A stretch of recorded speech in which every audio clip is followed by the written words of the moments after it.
मैं कहना चाहता हूं कि जिन भारत विरोधी और आतंकी संगठनों ने भारत माता के मस्तक पर हमला करके कई परिवारों के सिंदूर मिटाए थे, उन्हें भारतीय सेना ने ऑपरेशन सिंदूर के माध्यम से इंसाफ दिलाने का काम किया है। और इसके लिए आज सारा देश भारतीय सेनाओं का अभिनंदन कर रहा है।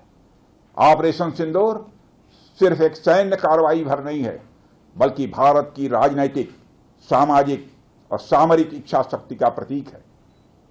यह ऑपरेशन आतंकवाद के खिलाफ भारत की दृढ़ इच्छा शक्ति का और सैन्य शक्ति की क्षमता और संकल्प शक्ति का भी प्रदर्शन है। हमने दिखाया है, भारत आतंकवाद के खिलाफ जब भी कोई कार्रवाई करेगा तो आतंकवादियों और उनके आकाओं के लिए सरहद पार की जमीन भी सुरक्षित नहीं रहेगी। भारतीय सेनाओं ने ऑपरेशन सिंदूर को पाकिस्तान में मौजूद आतंकी ढांचा ढहाने के उद्देश्य से लॉन्च किया था।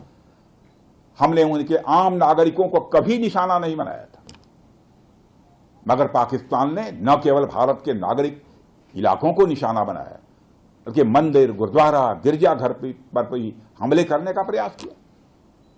भारतीय सेना ने शौर्य और पराक्रम के साथ साथ संयम का भी परिचय देते हुए पाकिस्तान के अन्य ठिकानों पर भी प्रहार करके करारा जवाब दिया है। हमने केवल सीमा से सटे सैन्य ठिकानों पर ही नहीं कार्रवाई की, बल्कि भारत की सेनाओं की धमक उस रावलपिंडी तक सुनी गई जहां पाकिस्तानी फौज का हेडक्वार्टर मौजूद है। मित्रों, भारत में आतंकवादी घटनाएं करने और कराने का क्या अंजाम होता है, यह पूरे विश्व ने उरी की घटना के बाद देखा, जब हमारी सेना ने पाकिस्तान में घुसकर सर्जिकल स्ट्राइक की। पुलवामा के बाद देखा, जब बालाकोट पर एयर स्ट्राइक की गई, और अब पहलगाम की घटना के बाद दुनिया देख रही है कि जब भारत ने पाकिस्तान के भीतर घुसकर मल्टीपल स्ट्राइक्स की हैं।